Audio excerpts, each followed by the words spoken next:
마태복음 1장에는 우리 주님의 이름이 둘로 나옵니다. 하나는 예수님이시고 또 하나는 임마누엘입니다. 마태복음 1장 21절을 보면 아들을 낳으리니 그 이름을 예수라 하라. 이는 그가 자기 백성을 그들의 죄에서 구원할 자이심이라 라고 말했습니다. 예수님의 이름의 뜻은 구원입니다. 죄로부터 구원을 말씀하십니다. 그리고 또한 마태복음 1장 23절에 보면 보라 처녀가 잉태하여 아들을 낳으리니 그 이름을 임마누엘이라 하리라 그런 말씀을 하셨어요. 그러면서 이어서 임마누엘 이를 번역한즉 하나님이 우리와 함께한다 하는 것입니다. 다시 말씀해서 우리 주님의 이름은 예수님과 임마누엘이에요. 근데 그 이름 속에 있는 비밀, 신비는 이루말할 수가 없습니다. 사도 바울은 빌립보서 2장 6절에 그는 근본 하나님의 본체시나 그렇게 정의를 했습니다. 예수님은 하나님의 본체라고 하는 거예요. 하나님은 영이신데 영이신 하나님께서 사람이 되어 이 땅에 오신 분, 그분이 예수님이시고 그분이 임마누엘 하신 분이다 하는 겁니다.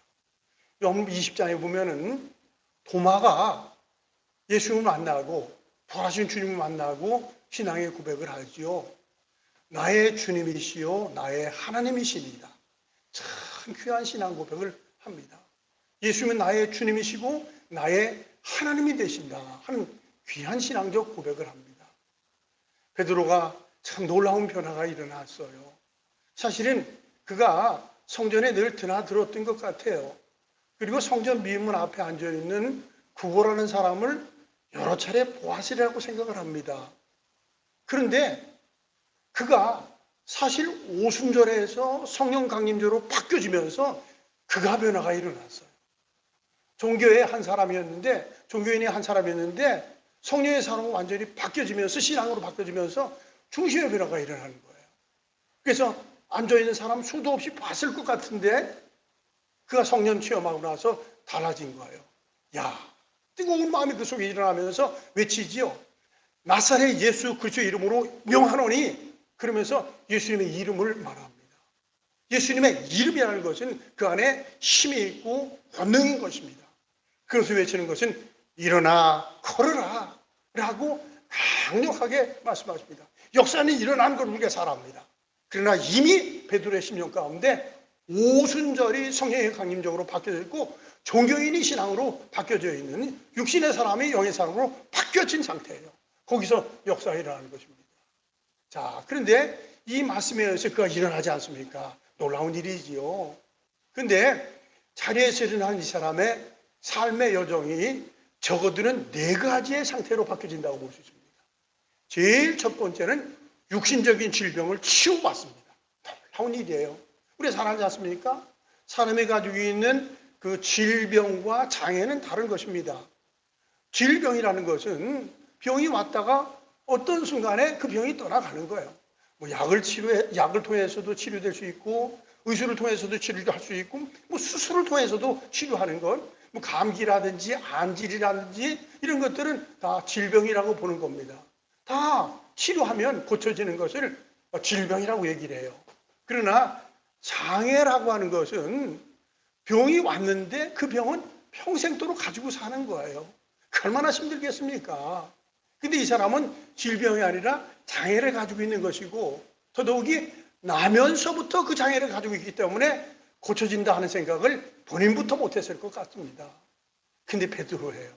그 마음 가운데 뜨거운 마음이 일어나고 그 마음부터 열정이 일어나는 거예요. 나사렛 예수 그리스도의 이름 그 전능하신 능력으로 내가 너에게 명하노니 일어나 걸으라고 외칩니다. 그때 그 사람이 일어나요. 일어나는데 이 모습을 보십시오. 어떤 모습으로 바뀌어지는가 하면은 이 말씀 가운데 보면은 6절 말씀은 베드로가 이르되 은과 금은 내게 없거니와 내게 있는 이것으로 내게 주노니 나사렛 예수 그리스도의 이름으로 일어나 걸으라 하고 오른손을 잡아 일으키니 발과 발목이 곧 힘을 얻고 그래서요. 발과 발목에 발목에 힘이 생겼다는 거예요. 이 사도행전을 기록하고 있는 사람이 누가라고 하는 사람입니다. 누가라는 사람은 직업이 의사예요. 의사의 시각으로 일어나는 모습을 보니까는 발에 힘이 딱 생기는 거예요. 발목이 휘청하지 않고 딱 힘이 생기는 것을 의사의 안목으로 보니까 야, 어쩜 이렇게 달라질 수 있는가. 아니, 이 사람이 수십 년 동안 앉아있던 사람이거든요. 근데 덜커덕 일어나는데 휘청거리지 않고 발에도 발목에도 힘이 딱 생기는 것이 의사의 눈으로 보니까 보여지는 거예요. 그렇지 않습니까? 사람이 어떤 기능도 오랫동안 안 쓰면 그 기능이 마비가 돼버립니다. 특별히 이제 손 같은 거 이렇게 오랫동안 오므리고 있다가 이걸 피면은 피는데 굉장히 고통이 되고 피기가 참 어렵습니다. 요즘 우리 교인들도 많이 그러지만은 관절 수술을 받기 위해서 수술한 후에 어느 정도 움직이지 않지 않습니까? 그래가지고 적어도 한 달 동안 이렇게 움직이지 않으면 그 나름대로 굳어버리는 거예요. 그래서 그걸 어렵게 해서 피기 시작을 하면 피고 나서도 걷는데 상당히 어렵습니다. 나중에는 자연스럽게 걸어갈 수 있어요. 그러나 일단 오랫동안 굳어있는 상태에서 피면은 피고 나서도 움직이는 데 상당히 어려움이 있는 것입니다. 자, 그런데 이 사람은 나면서부터 못 걷는 사람이에요. 근데 예수 그리스도의 이름으로 명하노니 일어나 걸으라고 하는 그 순간에 그 말씀이 떨어지는 그 순간 발과 발목에 힘이 딱 생겨가지고 자기 몸을 버티는 것을 보았습니다. 야, 놀라운 일이지요. 이 하나님의 말씀에, 하나님의 이름에, 하나님의 능력이 그대로 나타나는 것을 보게 되는데 그렇습니다. 이 사람은 일단 자기가 가지고 있던 질병에 치유받는 것, 엄청난 일입니다. 물론 우리가 어렵고 힘든 가운데서 육체적인 질병도 마찬가지고 힘든 문제들이 해결이 되어 나가는 건 참 고마운 일입니다. 그러나 더욱이 우리가 아무 탈 없이 그냥 건강하게 살아간다는 건 참 고맙고 감사한 것입니다. 인생의 기능은 뭐 이루 말할 수가 없지요. 지금 보는 눈 얼마나 감사해요. 듣는 귀 얼마나 감사합니까? 그리고 냄새를 맡는 코의 기능들이나 이런 모든 기능들이 정상화되는 그 자체는 참 고맙고 감사한 거예요. 이 사람 물론 오랫동안 걸어보지 못한 사람이 일어나는 건 너무너무 감사한 일이지요. 그러나 어쨌든 우리가 건강한 몸을 가지고 별 탈 없이 살아가고 있다고 하는 자체는 참 감사하고 감사한 것입니다. 다시 말해서 이 사람 이름이 없어요. 이름이 없는데 베드로를 만나고 예수님의 은혜와 능력이 나타나면서 이게 회복이 되는 것은 육체적인 질병이 건강히 회복되는 놀라운 일들이 일어납니다. 그리고 두 번째는 이 사람의 삶의 방법이 바꿔지게 되어 있습니다. 얼마 전까지만 해도 아름다운 문이지요. 미문이라고 하는 그 문에 앉아가지고 구걸했던 사람이었습니다. 그리고 건강이 회복되면서 물론 좀 나오지는 않습니다만 그러나 이 사람 앉아서 구걸 안 했을 거예요. 누가복음 16장에 보면은 어떤 부잣집에 청지기가 있었어요. 근데 그 청지기가 불의로운 삶을 살아갔습니다. 그래가지고 주인이 그 사실을 알게 되고 그를 해고하게 되지요. 근데 그때 그 해고당하면서 그가 했던 말이 있어요. 야, 땅을 파자니 힘이 없고 빌어먹자니 부끄럽다. 그래요. 땅을 파자니 그 오랫동안 일 안 했던 사람 같아요. 힘이 없어서 일할 수 없다. 그렇다고 빌어서 먹자니 그거 참 창피해가지고 그 일을 어떻게 하겠느냐 그 얘기를 했어요. 참 그 명언 중에 명언이라고 생각을 합니다. 그러나 이 사람은 오랜 세월 동안 빌어먹는 일을 했거든요. 근데 빌어먹는 일 오래 하다가 보니까 이 부끄러움이 없을 수도 있었을 거예요. 사람이 와서 그냥 지나가는 사람 보면은 자기는 정상적인 사람이 왜 돈도 안 줘? 그리고 불쾌한 마음이 있었을 것 같습니다. 추측이지요. 그리고 어떤 사람이 와서 돈을 좀 주잖아요. 그러면 처음에는 감사했을 거예요. 그러나 나중에는 그냥 당연한 것처럼 그렇게 될 수 있었을 것입니다. 자, 그런데 이 사람이 건강이 회복되면서 이 일을 하지 않았을 거예요. 자기가 무엇인가 일을 했겠지요. 그래, 우리가 이 땅을 살아면서 수고하고 그 대가를 얻는다는 것은 참 보람된 것입니다. 사람은 이 땅을 살아면서 밥을 먹고 살아가는 것이 아니라 사실 보람을 먹고 살아가는 거예요. 자기가 하는 모든 일들이 되어질 그런 일들이 있을 때 참 보람이 있습니다. 그래서 뭐 특별한 직업이지만 목수의 직업이 자기가 가지고 있는 보람 가운데 굉장히 많은 보람을 갖는답니다.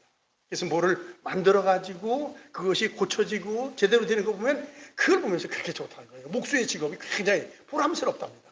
이루어지는 것이. 그렇잖아요.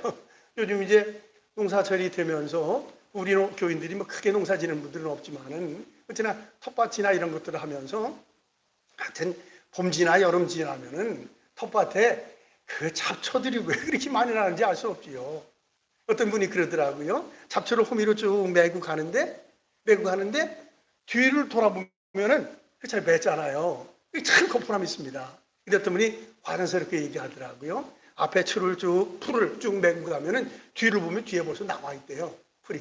과장스러운 얘기인데 그만큼 잡초가 많이 나와요. 그래 어쨌든 간에 무성했던 잡초들을 다 치유하고 그렇게 깨끗해지는 걸 보면 그거 참 보람이 있어요. 그렇게 좋을 수가 없습니다. 그래요. 어쨌든 이 사람이 그 전까지만 해도 얻어먹는 삶을 살았습니다. 그러나 이제 건강하고 튼튼한 몸을 가지고 활동하면서 뭔가 일했을 것 같아요. 무슨 직업인지 알 수 없습니다. 그러나 남대로 일하며 산다는 것은 참 보람 있고 복된 것이죠. 어쨌든 우리가 거짓을 짓는 데는 아니지 않습니까? 그러나 우리가 이만한 건강을 가지고 활동하면서 대가를 얻으며 살아간다는 것, 그 참 복이고요. 그거에 대해서 감사하는 은혜가 있기를 바랍니다. 그 세 번째는 이 놀라운 사실인데 이 사람이 드디어 성전 안에 들어갑니다. 이 사람은 성전에 매일처럼 왔다고 하니까요. 사람의 등에 업혀가지고 매일 왔다니까요. 그 죽은 불을 갖다가 왔을 것 같아요. 하루에도 3번씩이나 왔을 줄이 있어서요. 그런데 왔는데 몰라요. 한 번도 성전 안에 들어가지 못했을 것 같아요. 오기는 맨날 오지만 성전 안으로 들어가지 못했을 것 같아요. 밖에서 늘상 구걸하면서 살아가는 거예요. 그러면 이 사람은 마당만 받는 사람이 됐던 거예요. 한 번도. 사실은 그래요. 어떤 건물이든지 건물 안에 들어가는 것은 그 아무나 들어가는 건 아닙니다. 남들의 특권이 있어야만 건물 안에 들어가는 거예요. 건물 안에 들어간다는 건 굉장히 소중한 것입니다. 학교 건물 있지 않습니까? 교실 물론 들어갈 수 있지요. 그러나 정상적으로 들어가는 사람은 학생이나 그를 가르치는 교사들이 들어가는 거예요. 누구나 그렇게 들어가는 건 아닙니다. 군부대 있잖아요. 군부대 막사 같은 데도 아무나 다 들어가는 건 아닙니다. 군인들이 그 안에 들어가는 것이고요. 회사들도 사원이 들어가는 것이고 일단 가정도 마찬가지입니다. 가정도 그 가정의 사람들이 집에 들어가는 거지 아무나 들어가는 건 아닙니다. 그런데 말씀드리는 건 그래요. 성전 안은 사실은 누구나 들어갈 수 있습니다. 그러나 이 당시에는 그렇지 못했어요. 이 당시에는 소위 말해서 유대 사람들이 들어가는 거예요. 유대인들이 들어가는 겁니다. 이방인들은 그렇게 못 들어가는 겁니다. 근데 몰라요. 이 사람 유대인 같아요. 근데 유대인 같은데 맨날처럼 마당만 받은 거예요. 미문까지 왔어요. 아름다운 미문까지 오는데 한 번도 성전 안에 들어가지 못했던 것 같습니다. 그런데 그 사람이 나사렛 예수 그리스도의 이름으로 일어나 걸으면서 드디어 성전 안으로 들어갑니다. 이건 복 중에 큰 복입니다. 자, 이 말씀을 다시 한번 보십시오. 자, 보면 8절 말씀 보면은 뛰어서서 걸으며 그들과 함께 성전으로 들어가면서 성전 안에 들어갔다고 하는 거예요. 전까지만 해도 성전 안에 들어가지 못했을 거라는 말이지요. 못했어요. 그런데 이제는 드디어 성전 안에 들어가게 됩니다. 야, 그렇구나. 내가 여기까지 왔으니 내가 왜 여기를 못 들어갔을까? 야, 이렇게 좋은데 성전은 하나님의 임재가 있는 것입니다. 하나님의 은혜가 충만한 곳입니다. 거기 들어가서 다른 느낌이, 다른 감동이 있는 것입니다. 자, 이렇게 성전 안에 못 들어갔구나. 수십 년 동안 내 일을 하면서 어떻게 일했을까 하는 생각이 있을지 모릅니다. 어쨌든 성전 안에 들어가는 것은 참 기쁘고 감격스러운 것입니다. 바울의 삶의 여정을 보면은 그가 변화된 것은 역시 다메섹 사건입니다. 사도행전 9장에 보면은 다메섹에서 부활하신 예수님을 만나지요. 그리고 죄인이 의인되는 놀라운 일들을 일어나고 그리고 그 현장에서 예수님은 메시아입니다. 그리스도입니다. 증거하기 시작을 합니다. 엄청난 역사를 일어나가요. 그런가 하면 그에게 큰 전환점이 다시 일어나는데 그것이 고린도후서 12장 사건입니다. 고린도후서 12장 사건을 보면은 그가 아마 기도하다가 했던 것 같지요. 3층 천의 신비로운 것들을 경험을 합니다. 이건 하나님 나라를 직접 경험을 하는 거예요. 그리고 그가 그렇게 변하죠. 이것은 사람들에게 가히 이룰 수 없는 것을 자기가 보기도 하고 듣기도 했다. 하나님 나라의 신비로운 것을 경험하면서 이건 사람들에게 이룰 수 없는 신비로운 것들을 경험한다. 그 경험이 있은 후에 사실 그분이 그렇게 살았지만은 생사를 완전히 초월합니다. 그리고 살고 죽는 것은 아무것도 문제가 되지 않고 내가 죽는 것이 훨씬 낫다. 하나님 나라가 분명하니까는. 그러나 내가 살아야 될 이유가 있는데 이 사실을 예수님을 알지 못하는 사람에게 복음을 전해야 되는 이 사명이 내게 있기 때문에 살아야 될 가치가 있다. 그런 고백을 하고 있습니다. 바울에게 있어서는 고린도후서 12장의 삼층천의 신비로운 체험은 놀라운 경험입니다. 어쨌든 우리가 성전 안에서 또 가정 안에서 예배를 드리는데 하나님의 예를 깊이 있게 체험함으로 알며 그 속에서 큰 기쁨과 은혜가 넘치는 그런 삶이 있기를 바랍니다. 찬송가 370장 주 안에 있는 나에게 딴 근심이 있으랴 십자가 밑에 나가 내 짐을 풀었네. 주님을 찬송하면서 할렐루야 할렐루야 내 앞길 멀고 험해도 나 주님만 따라가리. 이 찬송은 휘빗이라고 하는 여자분이 작사를 했습니다. 근데 이 찬송가의 배경을 보면 이분이 신앙생활을 쭉 하다가 어느 날 척추가 이상이 생겨가지고 자리에 누웠습니다. 그리고 오랜 세월 동안 고통을 하면서 마음속에 불편한 마음을 가지고 있었습니다. 근데 어느 날 창밖에서 소리가 들려요. 그래서 창문을 열고 그 소리를 들으니까는 찬송의 소리가 들리는 거예요. 그게 누가 찬송을 하나 봤더니 허름한 흑인 사람이 청소를 하면서 쓰레기를 주시면서 찬송을 하고 있는 거예요. 그 찬송을 들으면서 자기가 도전을 받은 거예요. 아니 이게 뭔가? 저분은 청소원으로 청소를 하면서 뭐가 저렇게 좋아서 그걸 그리고 찬송을 하는데 나는 뭔가? 아 그렇구나. 주 안에 있는 나에게 딴 근심이 있으랴. 아 그래 주 안에 있는 것이 딴 근심을 몰아내는 것인데 내가 그동안 이 잘못 살았구나 하는 회개하는 마음으로 이 찬송을 기록을 했다고 합니다. 그래요. 주 안에 있고 믿음 안에 있고 성전 안에 깊이 들어가는 것 이것이 복이요 은혜입니다. 405장 찬송인데 주의 친절한 팔에 안기세 우리 마음이 평안하니 항상 기쁘고 복이 되겠네 영원하신 팔에 안기세. 그래요. 주님의 팔에 안기면 항상 기쁘고 그 삶은 복이 됩니다. 거듭 말씀이어서 이름 모르는 이 사람 매일처럼 성전에 왔어요. 그러나 성전 미문 아름다운 만까지는 왔습니다만 그는 역시 옷도 지저분했었고 마음도 지저분했던 사람입니다. 그런데 하나님이 놀라운 역사를 경험해서 성전 안으로 들어갑니다. 그래서 하나님의 임재를 크게 느끼면서 황홀경에 접하는 놀라운 일들이 일어납니다. 바라는 것은 어렵고 힘든 세대를 살고 있지만 하나님의 큰 은혜로 말미암아 하나님의 죄를 크게 경험하는 밖에서 노는 사람이 아니라 안에 깊이 들어와서 하나님의 죄를 크게 느끼는 복된 생을 살아가는 우리 모두가 되어지기를 축원합니다. 또 한 가지는 성전 밖에서도 그렇게 시작을 했습니다. 그리고 성전 안에서 걷기도 하고 뛰기도 하고 하나님을 찬양을 합니다. 찬양을 합니다. 이 말씀 보면은요 8절 보면 뛰어서서 걸으며 그들과 함께 성전에 들어가면서 그들과 함께라는 것은 베드로와 요한일 거예요. 성전에 들어가면서 걷기도 하고 뛰기도 하며 하나님을 찬송하니 걷기도 하고 뛰기도 하며 하나님을 찬송한다는 거예요. 이 수석에 보니까는 이걸 같이 미완료 시제형 그 문장이 좀 어려워요. 이거는 어떤 것을 딱 끝나는 것이 아니라 계속적으로 하는 게 계속적으로 어쩔 수 없이 막 이것을 걷기도 하고 뛰기도 하고 하나님을 찬양하는데 찬양이 끝나지 않은 거예요. 계속해서 찬양이 이어지는 것입니다. 그 하나님의 은혜가 크게 임할 때 그런 것이죠. 찬송한다는 건 참 귀한 것입니다. 우리가 함께 예배할 때 함께 찬양할 때 참 좋지요. 어쨌든 지금 코로나19가 있기 전부터 이것이 문제가 됐는데 대형 집회의 찬양이 자꾸 없어졌던 때가 있었습니다. 그 젊은이들이 집회에 모여가지고 찬양하는 것을 보면은 나이 드는 사람이 같이 찬양하면서 여기 있어요. 저들이 저렇게 펄펄 뛰면서 주님을 찬양한다. 얼마나 감사한지를 말할 수 없어. 근데 이게 이미 2000년에 접어들으면서 굉장히 약화되었고요. 또 지금은 이제 코로나 때문에 이런 대형 집회를 가질 수 없으니까 더 안타깝습니다.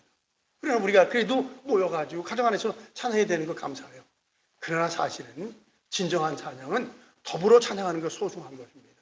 그러나 개인이 함께 그냥 혼자서 혼자서 그냥 흥얼흥얼거리고 찬양이 일어나는 것, 이건 참 복중의 복입니다. 아마 이 사람이 찬송가 잘 안 배웠을 것 같아요. 언제 뭐 들어가지 않았으니 찬송을 배웠겠어요? 그냥 뭔가 그냥 속에서 막 일어나는 거예요. 막 속에서 일어나면서 찬양이 일어나는 것입니다. 그게 막 박자도 엉터리였고 가사도 제대로 안 맞고 뭐 그랬을 것 같아요. 그러나 속에 하나님의 은혜가 있습니다. 그래서 막 주님을 찬양합니다. 생각만 해도 얼마나 감사합니까? 맨날 한 분만 주세요 했던 그 입인데 그 입에서 할렐루야 주님을 찬양합니다. 주님께 영광을 드립니다. 제가 전에도 그런 얘기 하지 않았어요? 다윗이 포스타예요. 다윗이 포스타. 사성 장군입니다. 대장이에요. 근데 별 4개짜리거든요. 근데 그의 별 하나는 어떤 의미가 하면 시성입니다. 시에 대해서 천재예요. 여호와는 나의 목자시니 내게 부족함이 없으로다. 그가 나를 푸른 풀밭에 누이시며 쉴만한 물가로 인도하시는다. 이 시는 사실은 세계 사람 가운데 가장 많이 불려지는 시라고 생각을 합니다. 탁월한 시성이죠. 뭐 그뿐인가요? 수많은 시들이 다윗을 통해서 나왔어요. 별 하나가 거기 있습니다. 그 두 번째는 사실은 그게 이름 붙이기가 참 쉽지 않은데 이름하여 체성이라고 얘기하고 싶어요. 이 체육, 운동신경에 대해서 천재예요.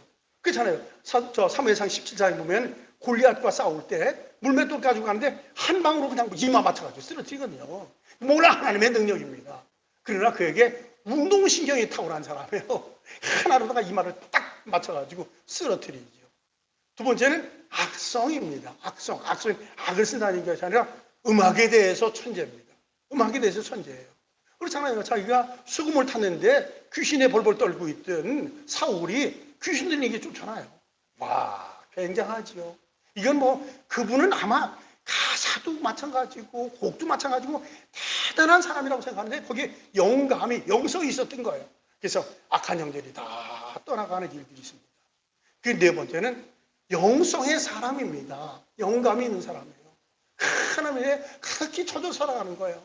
그래서 그 사람을 다시 말해서 시성이고 체성이고 악성이고 영성의 사람인데 포스타, 별 4개의 사람입니다.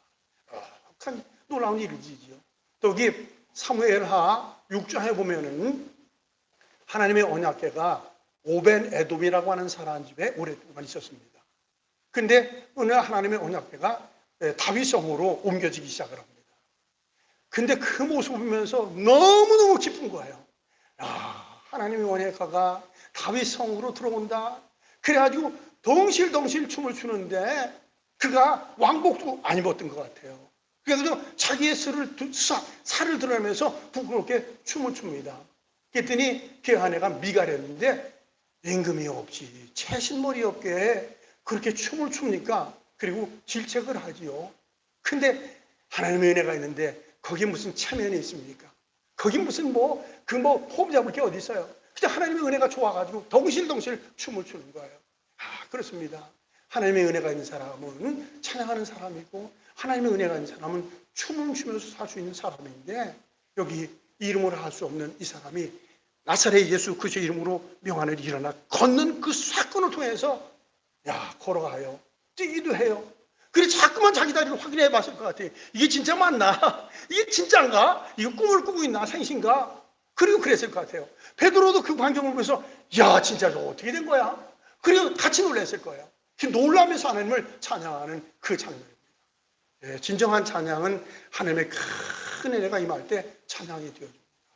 우리가 가지고 있는 특징 가운데 하나가 찬양이 참 좋지 않습니까? 너무너무 좋은데 늘상 하나님의 은혜 가운데 가면서 여기 이 사람처럼 주님을 높이 있게 찬양하는 그런 믿음의 삶을 사는 은혜가 있기를 축원합니다.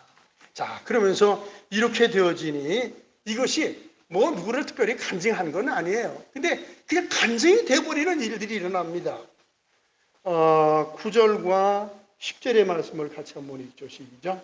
모든 백성이 그 걷는 것과 하나님을 찬송함을 보고 그가 본래 성전 미문에 앉아 구걸하던 사람인 줄 알고 그에게 일어난 일로 인하여 심히 놀랍게 여기며 놀라니라.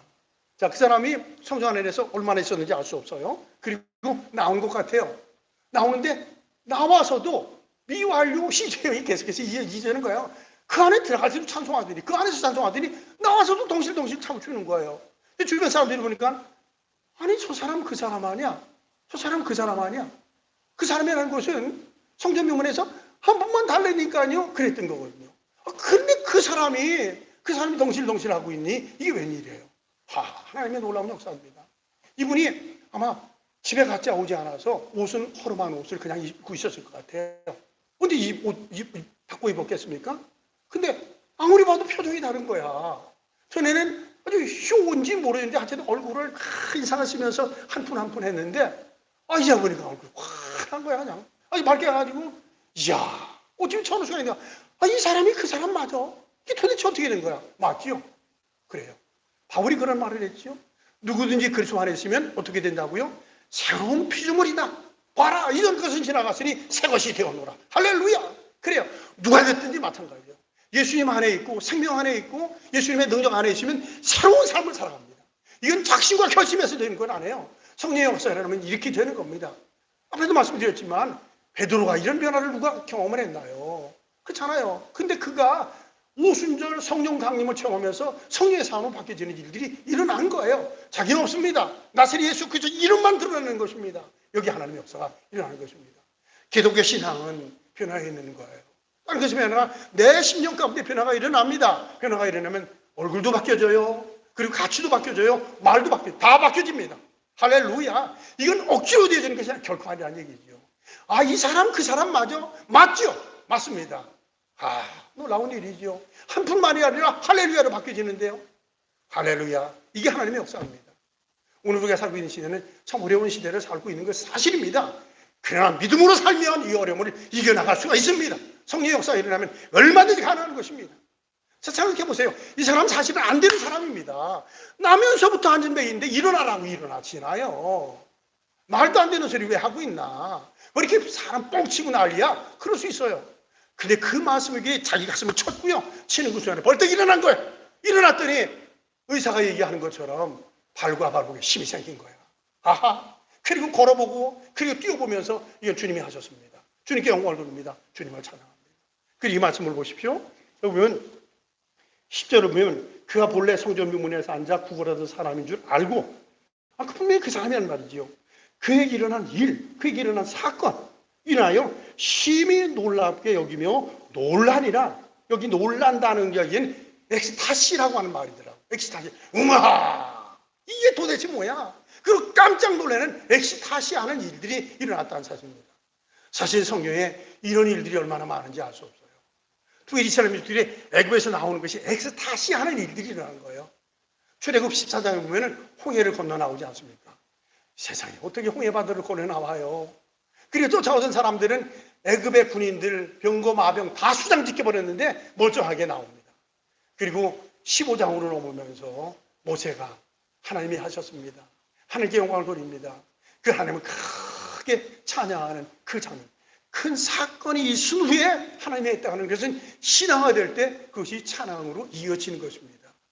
요한복음 9장 같은 경우 보면은 실로암의 시각장애인의 사건 알지 않습니까? 그런데 그 뭐야 눈이 멀어 있었던 거예요. 근데 예수님을 만나게 되지요. 만나가지고 진흙을 바르시면서 너 실로암에 가서 좀 얼굴 눈 좀 씻고 와라 그랬지요. 이게 무슨 뭐 고쳐주면 고쳐주지 왜 실로암에서 씻으라고 그러나? 그게 갔어요. 가가지고 씻는 그 순간에 흙이 씻어지는 게 아니라 눈이 열려지는 일이 나는 거예요. 엑스타시 하는 거예요. 와, 이 하나님의 역사가 어떻게 이렇게 나는가. 이 요한복음 11장 사건도 마찬가지입니다. 나사로 한 사람이 죽지 않습니까? 무덤에 들어가요. 그리고 무덤에 들어갔는데 나사로야 나오너라 예수님 외치지요. 그리고 나온 그를 향해서 주변 사람들에게 얘기하지요. 풀어놓아 다니게 하라. 풀어놓아 다니게 하라. 그랬더니 묶여진 것들을 다 풀어놓으니까 그 사람이 자유몸이 돼가지고 움직여가는 거예요. 이게 엑스타시 하는 걸, 이야, 이게 참 놀라운 일이다. 이건 어떻게 이런 일이 있을까? 깜짝 놀라는 일들이 일어납니다. 그래요. 예수님의 말씀에 넣는 것입니다. 성령의 능력 가운데 그런 것이 있습니다. 다시 말씀드리면 우리가 나면서부터 시각장애 이런 지체 부자유한 사람은 아닙니다. 그러나 우리가 나면서부터 죄를 가지고 나온 건 누군들 부인하겠습니까? 그러나 예수님의 십자가의 은혜가 이 죄 문제를 해결합니다. 예수님을 믿는 믿음 안에 있을 때 죄가 빠져나가는 놀라운 역사가 일어납니다. 그래서 우리가 진정한 자유를 갖게 되고 자유로운 사람은 정말로 주님을 높이고 찬양할 수 있는 것입니다. 다시 말해서 이 사람 예수님의 이름을 통해서 몸이 건강해집니다. 그리고 삶의 방식이 바꿔집니다. 성전 안으로 들어갑니다. 하나님을 찬양합니다. 할렐루야. 이것이 믿음의 길, 이것이 주님이 이 땅에 오신 목적이 되어진 겁니다. 거듭 것을 마치면서 살고 있는 때는 어려움이 많이 있는 것 사실이지요. 그러나 믿음 안에 견고하게 몸하며 어떤 것도 누리지 말고 상 차이로 가지고 성령 충만하게 힘차게 능력 있게 생을 살아가면서 끊임없이 주님을 높이고 찬양하는 은혜가 우리 모두에게 있기를 축원합니다. 기도하죠.